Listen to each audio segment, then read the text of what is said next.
ऐसा क्या road map आपके पास है हसीब खान जी जो कांग्रेस के पास नहीं है? अगर उतरौला सीट की बात करें तो अगर ये जो सीट है अगर कांग्रेस के खाते में नहीं जाती है, समाजवादी में चली जाती है, तो क्या तब भी आप समाजवादी को सपोर्ट करेंगे या फिर नहीं? बात करें आपके समर्थकों का तो वो लगातार कह रहे हैं कि आपके साथ, जैसे राजभर हो गए या फिर बात करें निषाद की या फिर चौहान, क्या ये जो तमाम लोग हैं ये आएंगे कांग्रेस में? इनकी जो अफवाहें चल रही है या फिर ये बस राजनीतिक चर्चा है? कोई आना चाहेगा तो उसका स्वागत है। तो विरोधी है आपके, उनका ये कहना है कि कांग्रेस आपने इसलिए ज्वाइन करा है कि आपको पद चाहिए, टिकट चाहिए। 2027 विधानसभा चुनाव के लिए क्या तैयारियां शुरू हो चुकी हैं या फिर अभी थोड़ा वक्त लेके शुरू की जाएंगी? सबका मकसद एक ही है, बीजेपी को हटाना। इतना मेरा वादा है कि उतरौला को हम बदल के रख देंगे। नमस्कार, आप देख रहे हैं यूपी संवाद। मैं हूं आपके साथ प्राची तिवारी। आज हमारे साथ मौजूद हैं कांग्रेस नेता हसीब खान जी। 2027 विधानसभा चुनाव और समाजवादी पार्टी से निकल के वो कांग्रेस में आ चुके हैं। तो तमाम जो इस समय राजनीतिक गलियारों में चर्चाएं चल रही हैं, आज उन्हीं तमाम चीजों पे बातचीत करते हैं। हसीब खान जी, बहुत बहुत स्वागत है आपका हमारे दर्शकों के साथ। धन्यवाद। हसीब खान जी, सबसे पहला सवाल तो यही कि कांग्रेस ही क्यों चुनी? व्यक्तिगत फैसला था या फिर कोई राजनीति रणनीति? देखिए, कांग्रेस चुनने का सिर्फ एक ही मकसद था कि राहुल गांधी जी जिस तरह से शोषित, पीड़ित, वंचित की लड़ाई लड़ रहे हैं, और आप देख रहे हैं कि धीरे धीरे जितनी भी क्षेत्रीय पार्टियां हैं, चाहे वो ममता बनर्जी की पार्टी हो, चाहे वो केजरीवाल जी की पार्टी हो, बीजेपी या तो पार्टी तोड़ देती है या तो जीते हुए सांसदों, विधायकों को तोड़ देती है। बिल्कुल। राहुल गांधी जी जिस हिसाब से लड़ रहे हैं, कांग्रेस पार्टी ही एक ऐसी पार्टी है जो नरेंद्र मोदी की आंखों में आंखें डाल के राहुल जी बात कर रहे हैं, उनको डिबेट का चैलेंज कर रहे हैं।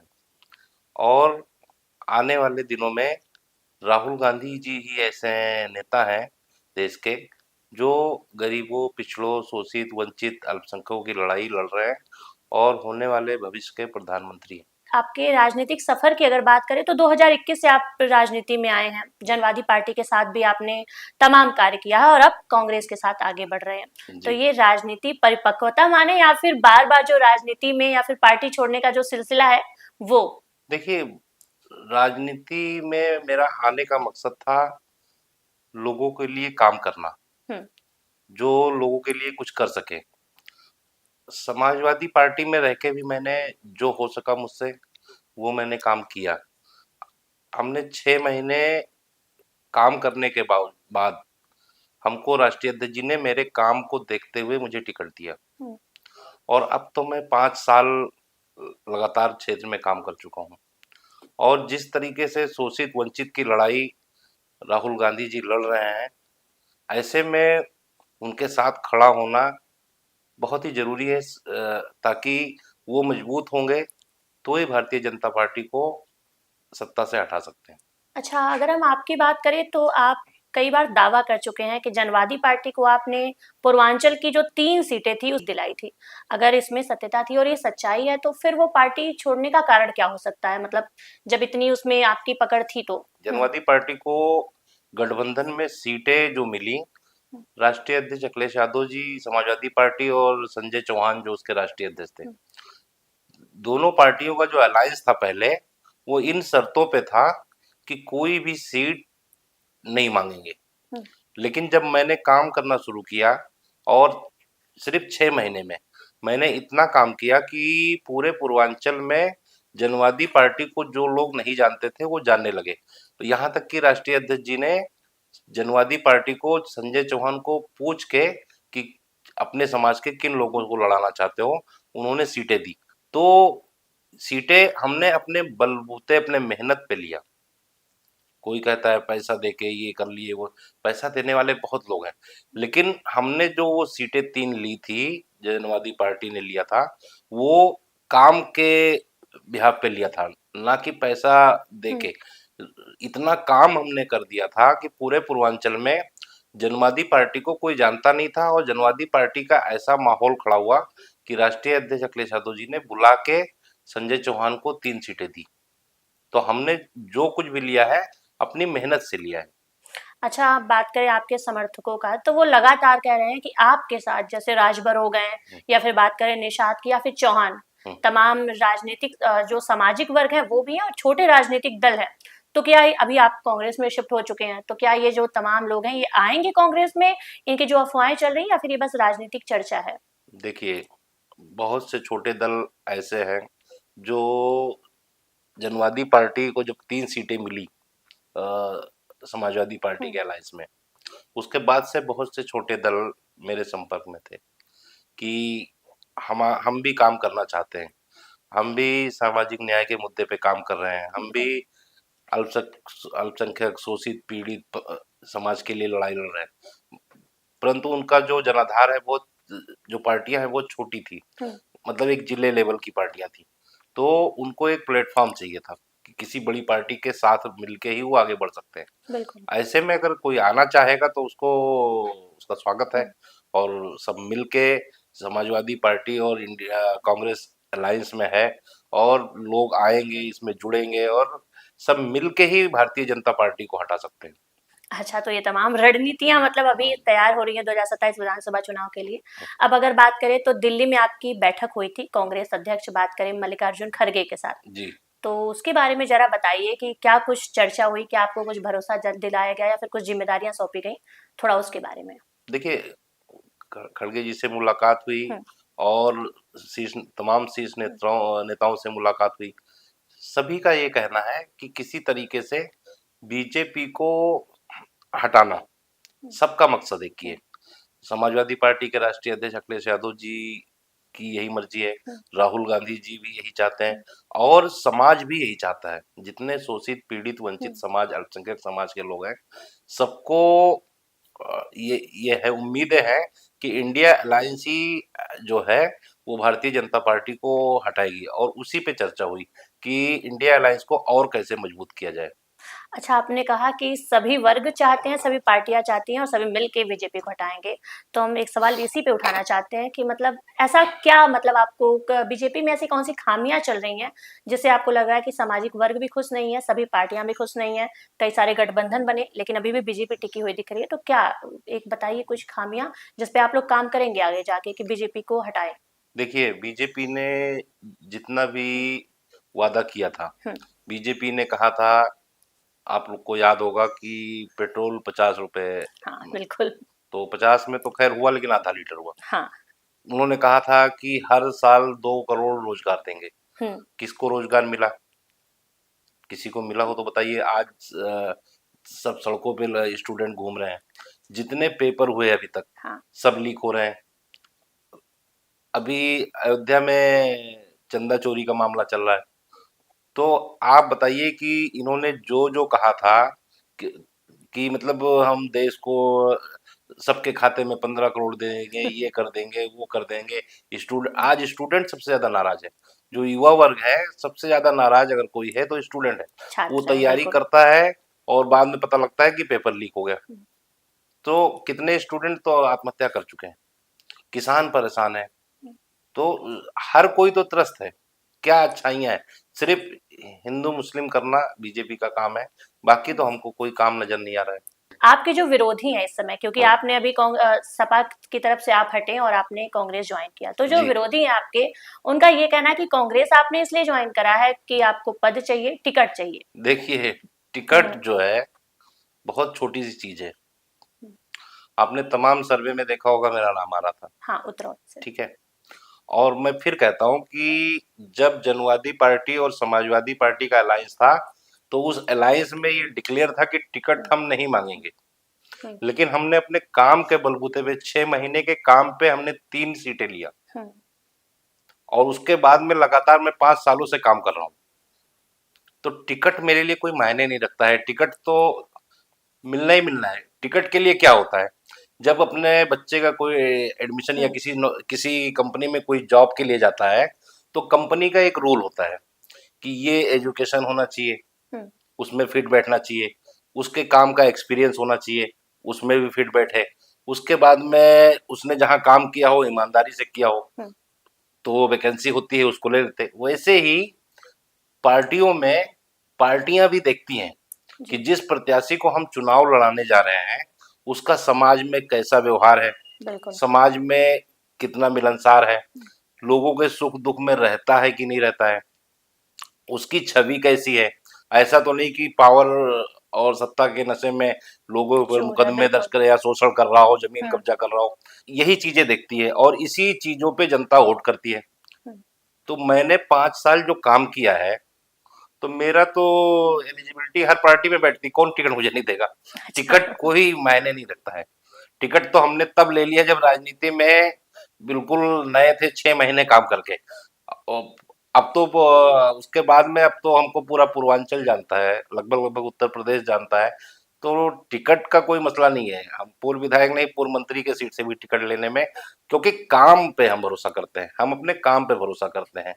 हम अगर काम अच्छा करेंगे तो पार्टियों के लिए जो प्रत्याशी का चयन होता है, उसमें जो क्राइटेरिया है उनका चयन करने का, उसकी छवि अच्छी होनी चाहिए, जनता में मिलनसार होना चाहिए, हिंदू मुस्लिम ना करता हो, हम्म। लोगों के बीच में रहता हो, उनके साथ में लोग जुड़े हुए हों, उनका उनके पास पावर और शासन का आने के बाद में कोई किसी के साथ गलत अहंकार व्यवहार ना ना हो करता किसी हो, का। अहंकार ना हो, हम्म। और जबरदस्ती किसी का जमीन ना कब्जा कर रहा हो, किसी का शोषण ना कर रहा हो, किसी को हम्म। परेशान ना करो। यही क्राइटेरिया होती है पार्टियों की। बिल्कुल। तो मैं तो हर पार्टी के क्राइटेरिया में बैठता हूँ। तो मुझे टिकट टिकट का तो मुझे कोई वही नहीं है। मुझे है कि भारतीय जनता पार्टी को सत्ता से हटाना, हम्म। सत्ता से हटाना मेन मकसद है। और उसके लिए लोगों को इकट्ठा करना, लोगों को मजबूत करना, लोगों को जोड़ना। जब हम जोड़ेंगे तभी सत्ता से बीजेपी को हटा पाएंगे। टिकट बहुत छोटी चीज है। टिकट टिकट तो हमने जब एंट्री मारते ही टिकट हमने ले लिया, और टिकट अगर किसी को मिल भी हम्म। जाए गलती से, तो टिकट हम रोकने की हैसियत रखते हैं कि टिकट रोक के अपना, टिकट हमारे लिए बहुत छोटी चीज है, टिकट का कोई मायने नहीं है। ये बहुत बड़ा दावा कर रहे हैं कि टिकट रोकने के बावजूद आप किसी का रोक के ले सकते हैं, मतलब इतनी क्षमता है आपके कामों में। हम अपने काम पे काम पे भरोसा बिल्कुल। करते हैं, हम हम्म। अपने काम पे भरोसा करते हैं, हम जनता हम्म। पे हमको भरोसा है, जनता हमारे लिए हम्म। खड़ी है। जब हम लोगों के बीच में रहेंगे, 5 साल हमने काम किया है, हम्म। हम अपने काम के बलबूते पे बोलते हैं, किसी और चीजों पे नहीं। हम्म। कि टिकट कोई बस का या ट्रेन का टिकट हम्म। नहीं है कि किसी ने भी खरीद लिया। बिल्कुल। उसके लिए ग्राउंड बनाना पड़ता है। पार्टी की जो हम्म। गाइडलाइन होती है प्रत्याशी हम्म। चुनने की, हर पार्टी की हम्म। अपनी एक गाइडलाइन होती है कि उसके प्रत्याशी का नाम अच्छा हो, उसकी छवि अच्छा हो, हम्म। उसके जनता के बीच में अच्छा साफ सुथरी छवि साफ हो। सुथरी हम्म। छवि हो, उसका काम हो। तो बताइए, मेरी मतलब मैंने जो काम किया है 5 साल, हम्म। उसमें किस पार्टी के क्राइटेरिया में मैं टिकट के लिए नहीं बैठ रहा बिल्कुल। हूँ। वो अलग बात है, पार्टी किसको टिकट देती कि नहीं देती, वो हम्म। पार्टी का शीर्ष नेतृत्व हाँ। का फैसला है। लेकिन टिकट कोई मायने नहीं रखता है, टिकट बहुत छोटी चीज है। हमको भारतीय जनता पार्टी को सत्ता से हटाना है, ये मेन मकसद है मेरा। चलिए, मतलब आत्मविश्वास आपकी बातों में झलक रहा है, जो हम्म, आपने कार्य किया है इतने सालों से। हम्म, कांग्रेस की बात करें और बार बार आप एक ही शब्द बोल रहे हैं, बीजेपी को हटाना है चाहे जैसे भी करके। तो जी कांग्रेस की अगर बात करें, कांग्रेस भी काफी पुरानी पार्टी है, जी और आपके आने से बोला जा रहा है कि जब आप आए हैं तो पूर्वांचल में कांग्रेस को काफी मजबूती मिलेगी। तो कांग्रेस तो काफी पुरानी पार्टी है, तो हम्म, ऐसा क्या रोड मैप आपके पास है हसीब खान जी, हम्म। जो कांग्रेस के पास नहीं है, वो थोड़ा बताइए। नहीं, कांग्रेस बहुत पुरानी पार्टी है, मेरे जैसे तमाम नेता उसमें है। हम्म। बात काम करने की है। कांग्रेस बिल्कुल। जिस हिसाब से शिथिल पड़ी हुई थी हम्म। राजेंद्र पाल गौतम जी के हम्म। आने से, एक दलित समाज के नेता को प्रभार दिया गया है। हम्म। तो एक लोगों में जोश है, दलित समाज भी काफी बड़े पैमाने पे जुड़ रहा है। और दलित समाज को देखते हुए तमाम पिछड़े शोषित हाँ। वर्ग के लोग, क्योंकि वो सामाजिक न्याय पे काम कर रहे हैं, हम्म। सामाजिक न्याय पे काम कर रहे हैं, इसीलिए राहुल गांधी जी ने उनको इतना बड़ा प्रदेश दिया, प्रभार दिया। जिस तरह से उनके आने से कांग्रेस में एक वो पैदा हुई है, जान पैदा उत्साह हो एक गई है, थोड़े से, उत्साह हाँ। हो गया कार्यकर्ताओं में। तो हम्म। और पूर्वांचल की बहुत सी पार्टियां हैं जो इनका जो सामाजिक न्याय पे काम कर रहे हैं, उससे जुड़ना चाहते हैं। हम्म। इससे बाकी कांग्रेस को, कांग्रेस तो एक समंदर है, उसमें हमारे से कितने नेता हैं, लेकिन बात इसकी नहीं है, बात काम करने की है। हम्म। काम, एक उत्साह की बात है, लोगों को जोड़ने की बात है।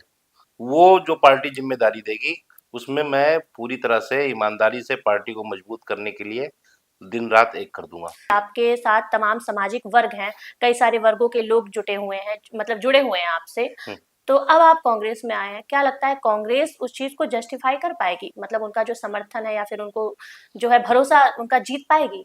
क्यों नहीं, कांग्रेस पे लोगों का विश्वास है।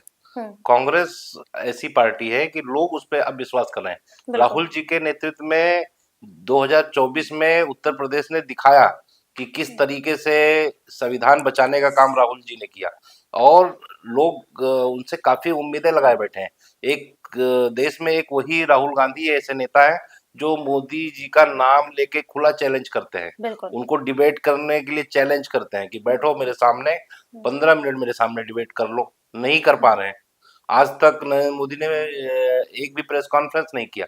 तो कहने का मतलब है कि उनके अंदर ना वो ईडी से डर रहे हैं, ना वो सीबीआई से डर रहे हैं। तो राहुल जी के नेतृत्व को देखते हुए सभी लोग जुड़ रहे हैं, और छोटे दल को बीजेपी ने डरा के, ईडी सीबीआई से डरा डरा के, अब वो छोटे दलों में सबसे मजबूत दल टीएमसी थी। 3 बार की मुख्यमंत्री थी, 15 साल से उनकी सरकार थी। उनके कार्यकर्ताओं का कितना जोश रहा होगा, कितना मनोबल रहा होगा। ऐसा भी नहीं उनके पास फंड की कोई कमी थी। अभी पार्टी टूटने के बाद भी आपने सुना होगा 1600 करोड़ रुपए उनके फंड में था। तो वो आर्थिक रूप से भी मजबूत थे, और उनके जैसा लड़ने वाले, सच्चाई ये है कि उनके जैसा लड़ने वाले किसी भी क्षेत्रीय पार्टी में कार्यकर्ता नहीं थे, जितने लड़ने और आंदोलन से निकले हुए लोग थे। तो जब उनको उन्होंने तोड़ दिया, तो फिर छोटी पार्टियों को कब कहाँ तोड़ देंगे ये कोई नहीं जानता है। सिर्फ एक राहुल गांधी जी हैं जो डरते नहीं है, एकदम डटे हुए हैं, और बेखौफ होके मोदी जी को चैलेंज करते हैं। जैसे ही आप राहुल गांधी के जो करीबी लोग हैं या फिर जो उनके संपर्क में ज्यादा है, उनसे आपकी कुछ मुलाकात हुई, तो जी। लोग कह रहे हैं इससे जो आपका कद है जो भी है उससे कहीं ना कहीं बढ़ने की संभावना भी है। तो क्या राष्ट्रीय राजनीति में उतरने का कोई मतलब वो है, मतलब इच्छा है आपकी है, या फिर अभी पूरा का पूरा जो आपका फोकस है वो उत्तर प्रदेश पे ही रहेगा, यूपी पे ही रहेगा? अभी फिलहाल उत्तर प्रदेश जीतना सबसे बड़ा लक्ष्य है। उत्तर प्रदेश में इंडिया अलायंस की सरकार बनाना सबसे पहला लक्ष्य यही है, और कांग्रेस पार्टी को मजबूत करना यही हमारा सबसे बड़ा लक्ष्य है इस टाइम पे।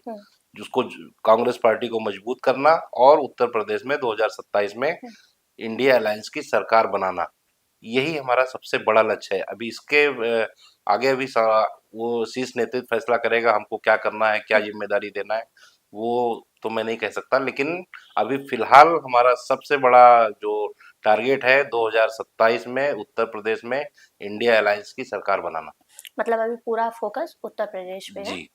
अगर बात करें, अभी तमाम सर्वे भी निकल के आ रहे थे कि सर्वे की बात करें या फिर सोशल मीडिया पे बोला जा रहा था कि उत्तरौला विधानसभा पे आपको, मतलब आपकी जो दावेदारी थी वो तो काफी ज्यादा मजबूत थी, अचानक से फिर मतलब कांग्रेस में क्यों? देखिए, हम बातों पे नहीं जाते, हमने काम करके दिखाया। हमने टिकट तब लिया जब हम 6 महीने पर राजनीति में आए थे। हमने 6 महीने की मेहनत पे काम करके टिकट लिया। तो हमने तो अब 5 साल हो गया हमें काम करते हुए। तो हम टिकट की कोई हमारे लिए वो नहीं है कि टिकट कोई बहुत बड़ा रोल हो। टिकट तो जब मेहनत करेंगे, मैंने आपको एग्जांपल दिया, जब किसी पार्टी को जो पार्टी का क्राइटेरिया होता है उसमें प्रत्याशी पूरा चुनने का, एलिजिबल। उस मैं उसमें हर पार्टी के उसमें एलिजिबल हूँ। तो फिर मुझे टिकट क्यों नहीं देंगे, और टिकट तो कोई भी देगा। टिकट का कोई मसला नहीं है। क्षेत्र में रहना, लोगों के लिए काम करना, और पार्टी की सरकार बनाना सबसे मेन मतलब है। कि अगर हम विधायक बन भी जाएं बिल्कुल। और सरकार ना बने, तो हम जनता के लिए क्या कर पाएंगे? अगर हमारी सरकार नहीं बनती है, जनता को बहुत सारी उम्मीदें हैं कि हमारे लिए ये करेंगे, हमारे लिए, लेकिन हम कुछ नहीं कर सकते। जब तो सरकार नहीं सरकार नहीं है, तो मेन हमारा जो मेन टारगेट है, सबसे पहले इंडिया अलायंस की सरकार बनाना। सरकार बनने के बाद में हर एक कार्यकर्ता, मैं ही नहीं, हर एक कार्यकर्ता विधायक की हैसियत में होगा। सोशल मीडिया आज के दौर में काफी ज्यादा अहम, मतलब वो रोल है वो निभा रहा है। जी। लोगों की तमाम जो ओपिनियन है वो बदल जाते हैं 1 मिनट में। तो वही सोशल मीडिया पे ही ये जो चर्चा है वो चल रही है कि जो उत्तरौला विधानसभा सीट है कांग्रेस के तो खाते में नहीं जाने वाली है। अच्छा। ये तमाम अफवाहें चल रही, तो ये क्या महज राजनीतिक चर्चा है या फिर इस अच्छा। पे कुछ विचार है आपका? अब देखिए, वो जो लोग ये कह रहे होंगे वो राहुल गांधी जी से और अखिलेश यादव जी से बड़े नेता होंगे। मैं उतना बड़ा नेता नहीं हूँ कि मैं ये बात कह पाऊँ। ये उनसे बड़े नेताओं का काम है कि नहीं जा रही है कि जा रही है, ये ये जो कह रहे हैं वो राहुल गांधी जी से और अखिलेश यादव जी से बड़े नेता होंगे। मैं इतना बड़ा नेता मैं अभी नहीं हूँ कि मैं कह पाऊँ कि जा रही है कि नहीं जा रही है। बात करें कांग्रेस और समाजवादी की, तो दोनों इस समय गठबंधन में चल रहे हैं जी और आप अभी इधर जा चुके हैं कांग्रेस में। जी। छोटी सी जो जनवादी पार्टी थी उसमें आपने अपनी मेहनत से, अपने कार्य से 3 सीटें उन्हें दिलाई। हम्म। तो इस बार आपको क्या लग रहा है, आप अपनी क्षमता के अनुसार कितनी सीटें कुछ अनुमान दिला सकते हैं? देखिए कांग्रेस बहुत बड़ी पार्टी है। अभी हमारे प्रभारी जो है राजेंद्र पाल गौतम जी ने एक बयान दिया था कि हम सम्मानजनक सीटें लेंगे। हम्म, तो कांग्रेस और जनवादी का कोई कंपेयर नहीं है। वो एक 2 4 6 जिलों की पार्टी थी, ये राष्ट्रीय पार्टी है। तो हाँ ये जरूर है कि हम अपनी ताकत से, अपने मेहनत से, अगर कांग्रेस को जितनी भी सीटें मिल रही होंगी, हम इतना उम्मीद करते हैं कि 10 20 सीटें हम अच्छा। और ज़्यादा मेहनत करके 10 20 सीटें और बढ़ाने का काम करें, हम्म, जहाँ पे हम अपने प्रत्याशी मजबूत करें, जहाँ पे हम अपना संगठन मजबूत करें, ताकि हम वहाँ पे चुनाव जीत सकें। हम्म, हमारी कोशिश ये है कि जितनी भी मिल रही हैं ज़्यादा से ज़्यादा सीटें। और इस बार राष्ट्रीय अध्यक्ष अखिलेश यादव जी ने भी कहा है कि सीट नहीं, जीत जीत मेन है, जरूरी है। जीत जरूरी है। तो सबसे पहले हम अपनी तैयारी करें बूथ स्तर तक कि हम कौन कौन सी सीटों पे जीत सकते हैं। और पूर्वांचल में हम बहुत सी सीटों पे लगे हुए हैं, बूथ अध्यक्ष से लेके पूरे संगठन को मजबूत करने में।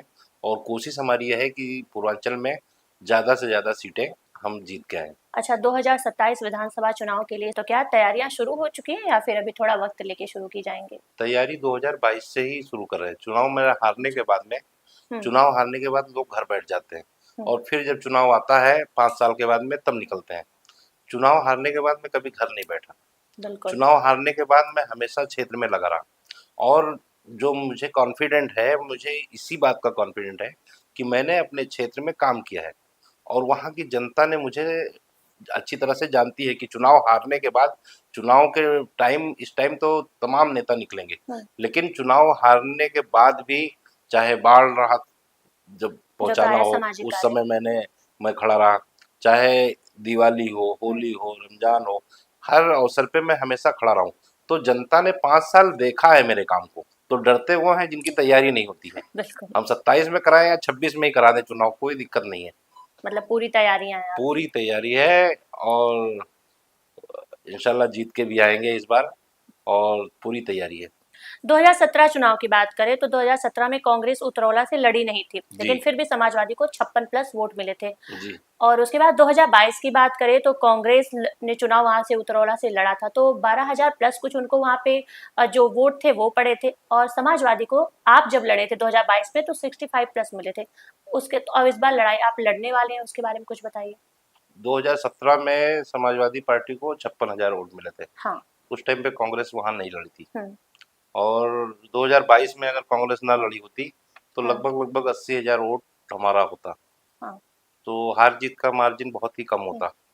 और इस बार अलायंस में है, हम्म, और अलायंस में होने के साथ साथ दलित समुदाय के जो लोग हैं हम्म, वो काफी मात्रा में अब कांग्रेस पार्टी से और रुझान। पीडीए से, समाजवादी से जुड़े हुए हैं। हम्म, 2024 में वो हमको दिखा भी। हम्म, तो इस बार तो बीजेपी का कोई रास्ता ही नहीं है, उतरौला और बिल्कुल। उतरौला ही नहीं, हम्म, हर सीट पे यही आंकड़े हैं। हम्म, दलित समुदाय जो 2022 में हम्म, बीजेपी में चला गया था, हाँ। 2024 में उसको समझ में आ गया कि ये लोग संविधान को खत्म करने जा रहे हैं, ये लोग संविधान को नहीं मानने वाले लोग हैं। और 2024 से दलित समुदाय पूरी तरह से इंडिया अलायंस की तरफ आ चुका है। तो लगभग लगभग 300 प्लस सीटें इंडिया अलायंस जीतने जा रही है। अगर उतरौला सीट की बात करें तो हम्म, अगर ये जो सीट है अगर कांग्रेस के खाते में नहीं जाती है, हम्म। समाजवादी में चली जाती है, तो क्या तब भी आप समाजवादी को सपोर्ट करेंगे या फिर नहीं? जो शीर्ष नेतृत्व का आदेश होगा वो हम्म, करेंगे। हम्म, अगर नहीं जाती है तो जो भी हम्म, इंडिया अलायंस का प्रत्याशी होगा हम्म। उसे मजबूती से चुनाव लड़ाया जाएगा। मतलब अगर समाजवादी का भी कोई सदस्य वहां से उतरता है तो आप उसकी पूरी सपोर्ट करेंगे? क्यों नहीं करेंगे? हम्म, इंडिया अलायंस है, जो भी, जिससे भी प्रत्याशी हम्म, घोषित किया जाएगा उसे तन मन धन से लड़ाया जाएगा हम्म। और बहुत मजबूती से लड़ाया जाएगा। तो आप तो बोल दिए कि अगर ठीक है समाजवादी के खाते में जाती, कांग्रेस में नहीं जाएगी, तो आप सपोर्ट करेंगे समाजवादी को। जी। लेकिन अगर कांग्रेस के खाते में चली जाती है तो क्या तब भी समाजवादी आपको सपोर्ट करेगा? अब ये तो समाजवादी के लोग ही बताएंगे उनके मन में क्या है। हम तो बस इंडिया अलायंस की सरकार चाहते हैं। अब वो करेंगे कि नहीं करेंगे, करना तो चाहिए, लेकिन अब करेंगे कि नहीं करेंगे वो उनकी मर्जी है। लेकिन उनको शीर्ष नेतृत्व क्या आदेश देता है। लेकिन हम अपनी बात कह सकते हैं कि वहां से जो भी प्रत्याशी होगा इंडिया अलायंस का, उसे तन मन धन से लड़ाया जाएगा। मतलब आपका पूरा समर्थन रहेगा, चाहे कांग्रेस से कोई उतर रहा है या या फिर समाजवादी समाजवादी से। थे, आपकी तरफ से क्लियर है। एक आखिरी सवाल, अब बतौर कांग्रेस नेता हम आपको कहेंगे तो उत्तरौला की जो लोग हैं, जो जनता है, उनका आपको क्या संदेश है? उतरौला की जनता को बस मेरा यही संदेश है कि 5 साल जो भी मैंने जनता के लिए किया, वो कुछ भी नहीं किया है। अब वो अगर मुझे मौका दे, मुझे विधानसभा भेजती है, तो उतरौला के मुद्दे रोज विधानसभा में उठेंगे और उतरौला को हम बदल के रख देंगे। ये जो उतरौला है, वो बलरामपुर जिले के बलरामपुर जो पिछड़ा जिला है, वो पिछड़े जिले का एक विधानसभा है। वो पिछड़े जिले का विधानसभा नहीं होगा, वो किसी टॉप क्लास लखनऊ जैसे शहर का एक विधानसभा होगा। इतना मेरा वादा है कि उतरौला को हम बदल के रख देंगे। और जिस तरीके से हमारे समर्थक, हमारे लोग और इंडिया अलायंस के लोग 2022 में मेहनत किए थे, उसका डबल मेहनत करना है। 2024 की तरह इतना मेहनत करना है कि हम ये समझ के चलें कि ये वोट चोरी करते हैं भारतीय जनता पार्टी के लोग। हम 30,000 का मार्जिन लेके चलें कि हम 30,000 प्लस वोटों को लेके चलें और पूरी ताकत से बूथ स्तर तक अपनी तैयारी करें और जो भी प्रत्याशी घोषित होगा इंडिया अलायंस की तरफ से, उसे जिताने की पूरी तन मन धन से सभी लोग तैयार रहें। और जनता से ये अपील है, उतरौला की जनता से, कि उतरौला क्या, सभी सभी प्रदेशवासियों से यही अपील है कि किसी भी कंट्रोवर्सी में ना फंसे, कोई भी अफवाह हो उसको नहीं। इंडिया अलायंस जो भी प्रत्याशी घोषित करेगी, अभी तक हमारा अलायंस है। अभी तक राहुल गांधी जी और अखिलेश यादव जी ने ऐसा कोई स्टेटमेंट नहीं दिया है कि अलायंस नहीं होगा। अभी तक अलायंस है, इसलिए ऐसा कोई स्टेटमेंट ना दें। जो भी इंडिया अलायंस का प्रत्याशी होगा, उसे तन मन धन से जिताया जाएगा और आपस में लड़ने की बजाय अपने बूथ की तैयारी करना जरूरी है, क्योंकि भारतीय जनता पार्टी से लड़ाई है।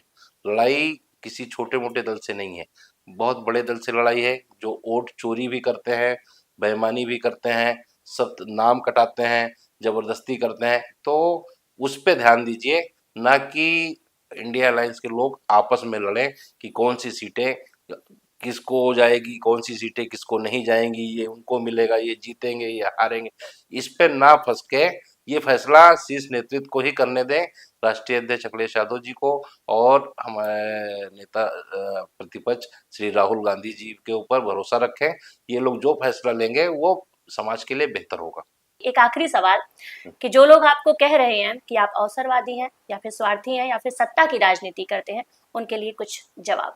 अवसरवादी कौन नहीं है? अवसरवादी कौन नहीं, बताइए।